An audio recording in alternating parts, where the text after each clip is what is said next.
Hello everybody, Brian here from Brian's Broadcast. I hope all of you are doing fantastic. Very hot outside, right? Let's stay indoors tonight and let's do a fragrance review. Today's fragrance is the ARMAF BUCEPHALUS No. 11 from the ARMAF Niche line of fragrances. Let me show you the box.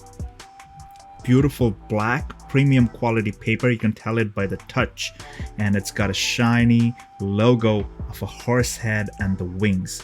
BUCEPHALUS 11 concentration is the perform. As you can see, this is the back of the box, the bottom, and right there you can see all your batch code. This is a 2020 batch. Let me just give you a small glimpse inside.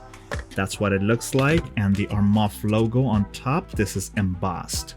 I don't know if you can see it. So guys, this particular fragrance, again, a small disclaimer, because a lot of people have been telling me that this is a clone of the famous CREED AVENTUS, but guys, since I do not own a CREED AVENTUS bottle in my collection, I'm not gonna go into that comparison. Rather, I would treat this fragrance as a fragrance by itself, an individual fragrance. Now, before proceeding and showing you what was inside that beautiful black and red box, let me give you a small dose of history. BUCEPHALUS was Alexander the Great's horse's name.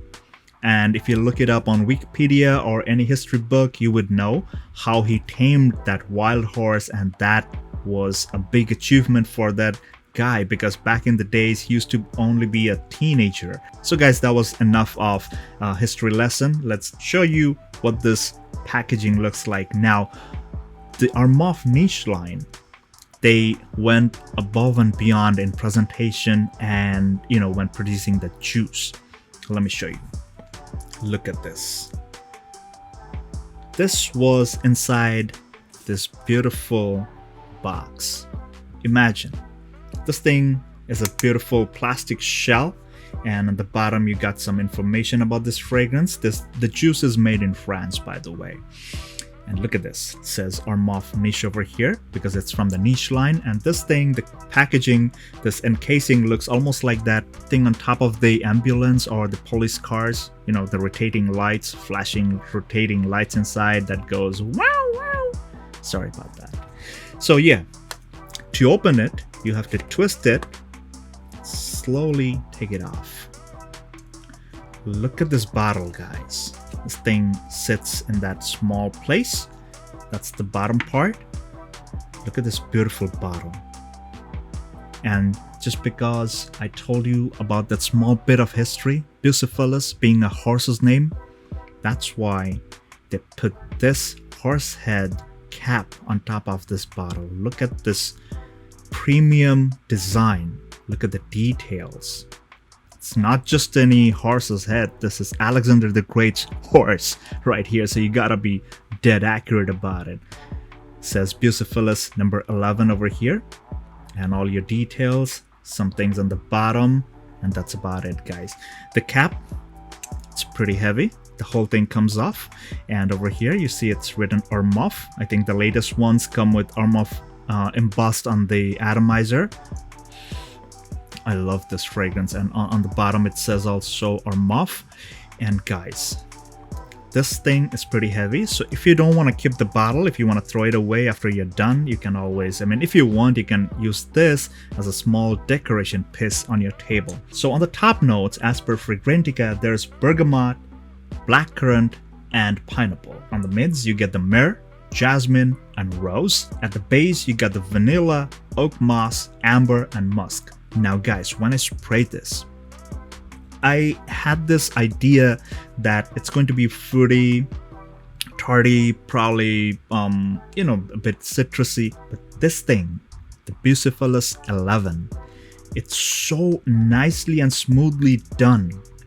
I did not expect that much of smoothness from an ARMAF fragrance, guys. When I saw the name ARMAF Niche from the Niche line, I thought okay, what are they gonna do? It's not such big of a deal.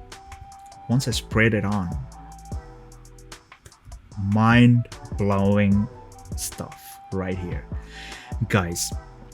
The juice quality and the way it was executed, it was beautiful. So when I sprayed it first, I got this beautiful blackcurrant and pineapple kind of combination, and due to the presence of myrrh, that incensey smokiness was right there on the top, but not too overpowering. It's so smoothly and nicely done. Like it just comes in layers. You can actually feel, you could almost feel that the layers, the undertones, it shows up.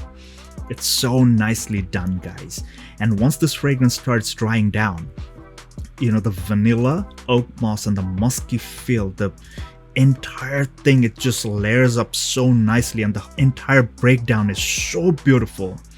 There's this subtle hint of tardiness. It's just by a small hint, not too much.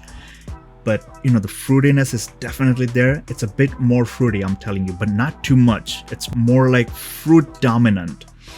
And the smokiness from the myrrh is very mild, and it's awesomely executed. Guys, when you spray this fragrance, it immediately fills up the room. But let me tell you something, this is not one of those projection monsters. It's not loud. That means it's not gonna be irritating. It's not super sharp. It's very smooth, very well rounded. And the whole entire dry down is so smooth. Like I said, again, you can actually feel the layers, like the layers of an onion as you peel it out. It almost feels like that. I know it's a bad example, onions, but I'm talking about the layers, like how it's layered up. It's so nicely done, guys. Longevity, I use like 5 sprays of this, and it lasts me more than 10 hours.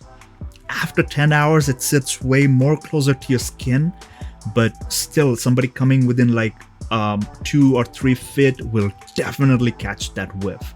It emits beautifully from your skin as the skin heats up, especially in the summer heat. It doesn't matter. I've worn this in like very hot and humid days, like just to see, does it become overwhelming? Is it overbearing? The fruitiness, does it smell bad? The citrusy part, does it smell too sharp? I put this fragrance through a lot of tests. Very high heat days, humid days, cloudy days, rainy days, just to see, like when there's rain, it's drenching my body, and to see if it washes off. This thing does not wash off easily. Stays very nicely. It sticks very nicely to your skin, and like I said, it's not too loud, but it's very smooth.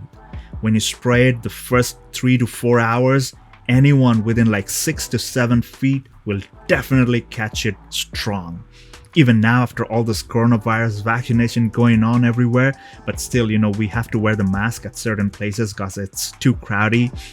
But still, people catch the whiff. I've got compliments with this fragrance, and just to rock this, you can rock it with a t-shirt, jeans. You could do a formal wear too, and because of the long-lasting power of this thing and the beautiful sillage that it leaves, you can always rock this with a formal wear. Since this is not too overbearing, not too loud, you can always wear it to workplace. And just so you know, there's one more fragrance. I thought maybe I made a redundant buy of this particular fragrance. It was the L'Aventure from the House of Al Haramain. They share the same note breakdown, but then again, this one is more citrusy. It's a bit more sharp, but definitely it's a very nice compliment getter. This thing rocks, especially those high hit days. The citrusy part is a bit tardy. It's more citrusy, a bit smoky, and the dry down is a bit more woody. As compared to this one is a bit more fruitier, but the mixture, it's so well balanced, so nicely executed. Guys, I'm not trying to hype it, but it might sound like a hype.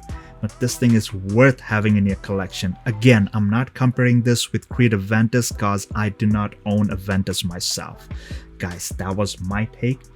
Dear fragrance lovers, if you like this content, put the thumbs up, subscribe to my channel if you're new, and hit that bell icon too. You don't want to miss these episodes. Thank you for staying on my channel. God bless. Take care. Peace out.